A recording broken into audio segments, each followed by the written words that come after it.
URLÂWK zan VÂNGIN Ziaktu Ruata Chhakchhuak ka nga lel em mai ni somni pali zan chu alo thlenga kan soilok to ang le intiam to ang nge chuan bung kon overbridge sa siam chu kalo nga ka kanin mu voi khana tur ani awangin ka chak to em ma se ka zam ve deuh tho mi veivak te leng tura nula le tlangwal inzui dal te chu thlirin ka cigarette chu ka pakhule lui thina chuti lai chuan in khom tan dar an voriral rala daruk le achan ve halorita rei ka ti deu wangin ka kola ma se apik thei hau lo mai voi thum ngot ka kol nu po a alapik lo wangin huwa chapa ka luta ala sin po tun mai kha ani si a ka ngai thalo chuan enge omzia ti in ka vateksa anu fe ati hian min lo chang ka man le lova anu ten chung kuwa raw nan tile tlata ti in ava poi ve kalo nga reng to che sin ka vati ngala ma se ka message po chu sin talovina out ngal dai ka thin arim ang reng hle mai man tur chiang sa ang khan ain soi vek to si a tuna aman lo thu soin a out ngal dai box si ka call po pic do lovina da busy khanglang le vela iwa ho ve mu tur dangai ne ni te chuan atir khan soi that mai tura lom kalo ring ve vek to che a thian te po phachanin an bula po ka kalve lo pha I ho khop mai ti in message pa ngai ka thon le a min la reply chuang lo ni chin tlai kanin biak te ka chuan ka hlimin ka phur em a ma se ka hlimna chu voile khata lak bo sakin ka omta ani hi ti chuan mi leng wak vel te chu ka thlir vel ta mai maya ka do thu sam te kha atakram athleng thei don talovani ka thian te bula kal vele don po ni ila min kal san vek to anga han le vel ka pe to box si lo ti chuan coffee in pa chuan kan veng lam ka panta a poi ka ti in hre om ka ti kher mai fring nun hi chu affair lo deuh thin chu ani ka mu chak to te lul nen kualum wang te ka chak ve sin mole a poi tak zet kong pui tanga step ka chuk tur chia chu ka mei chengai tu lai mek kalo nga ve fan chu kalampan hian mi pakhat nen an lo phei ka mu a ma se ani chuan min mu ve lem lo an lon thlen don chuan le lam kalo hoi daya akal pui pa nen chuan apia deuh bai ka chuan chuang dunin an tlan ta daya ka thin rim lu tuk chu ka puak ke lo chawani midang nen len an tuma wangin dot min lo silani mo mu ka tum nge mai siami kha ani ti ka mit le thinlung hian a hre chianga mi pa nen an ni ti po ka beng ni lo ka mit nge hian ka mu chiang tlatani asam ti dan te a beng be te thleng khan ka hre chiang ataka lain mulo ma ila thala ka tangin ka chiang ve to kani chuda message book ka wa thon le a do soi shat le mai mi padang nen ka mu chi a ni e ke chun bai ka nei velova nuam tak khan ule ka wati a anu fe min lo reply min mu mo nia ka bial pa ni kha haron ti tamai I bial pa hlui I soi khani mo in ni le ti na mi ka ti chuan o zanina tang khan ti thu bak a soi to lova eng ma ke pon ka soi zui to hek lo ka chan hi don lo reng in lai tual an leng vela kana zia le shil hai zia hi tunge min hriat pui ve ta angle awahan poi tak em ti chuan kan veng pana tur ste pa chuan ka thun no ka enga tinge hetiang le tur si chu thu min tiam pui kher ka huwa che ka holu tuk che ti in ring vak lo hian ka phuna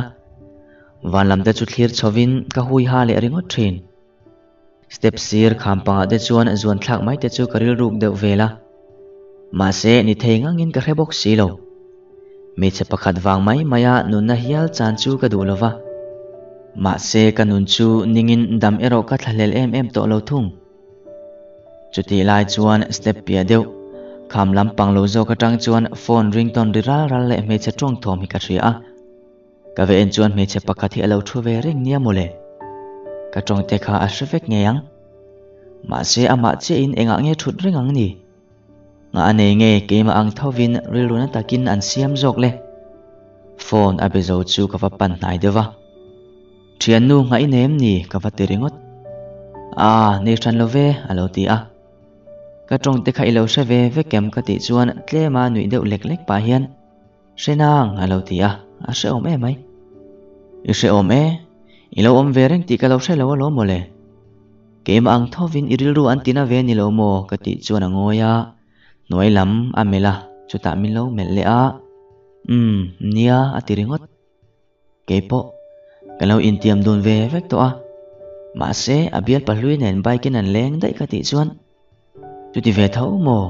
kan va in ang ve alo ti a ani po amu turin abial nu hlui alo lem pui ve dai tho hi alo ni in tong tur dik tak kan in tong ni main ka ria tiro riluna ve chu leng ve dai la adam pha ma ana ka ti chuan khoya mo alo ti ngala chutianga ka som tak deuh chena chuan alo pe ve maya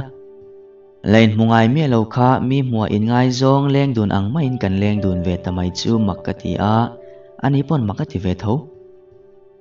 amela chu en china dol reuh zek mai le ngala hetiang te tunge riang takin lo tir phal jok le ka ti hial ain cheidan vel chu a simpulin a moi tok reuh em a ama nulian vak lo ma se apiana chelu tuk lova in chei in me tok vela nal ani ve tho mai ti chuan kong sir vela an chei moi te chu thlir kualin thla te kan la vela kan na te chuan min kian san tran ni main ka ria kong sira me pui chapin Christmas la an lo playa an lo lam so maya concert te naw ni ringot an lam vel chu amu na min kan en ve renga an lam dan te chu anui za thlak em awangin kan nuya ani po anui ve vur mai aming pumero ka zot lem lo BZTM BET ko train a felin nui du ro em a karil runa te po chu are chanta khovel she om ka ti na le dam ka pe lo na te po chu re in dam man om chu ka ti le chanta viau mai ti chuan coffee te in dunin ar sahim min te chu kan leya kan ei du na anu dewa chuan chung lai vela lam ho chuan lam vek tur ti in kut chu anin vuan khom sap hloma keni po min don kai ve a keni po chu kan in vuan ve ngal chot mai me pui chu hualin kan ban chu kan the ve vela nula le tlangwal po antama tu ma in have mo in ti boy mo kan om lova in ngei tak chuan kan su ho ve dial ani chu kut ka von mek chu ka thla phal to lo ani po chu min vuan nget ve le maya kan lam to lo nuwa kan in thla vek nu po in keni ero chu kan la in vuana ho adu to thu asoi wang chon an in lampanin kan kalta a kan om na po ain la lutuk te chiam lo a ho don chona phone number ka dila min pengal akal don chi ati a lok o ka ti chon lo hoile ta Christmas chi bai ti in ka kut ka va pe a akut min non pe ve ngal kanin chi baya kalama pot nain ka tum lok sa wang em po ni lovin arin lo tak mai chon ka phop ta thut mai azak deu lai deuh bok si chu noilam amel ngar ngara akal liam dona chuan lo hoile tin kan in bye le ta a ni e ka urlok zana wang khan ani hi ka lo tong ta a ka ton tur dik takani ka ton ni abial pahlui telaka min kalsan ve ngai lova athutia ma ding ngetin dot min thil ve ngai heklo khazan khan phasanin om ve lo wilang chuan kan in tong mi alowang ma se rilruna taka kan omna khan hlimna min peta zo kani trana le lungai na ruam kan zo emoti lain kan hlimna le lomna kong kan lo pan jok ta si a atop ta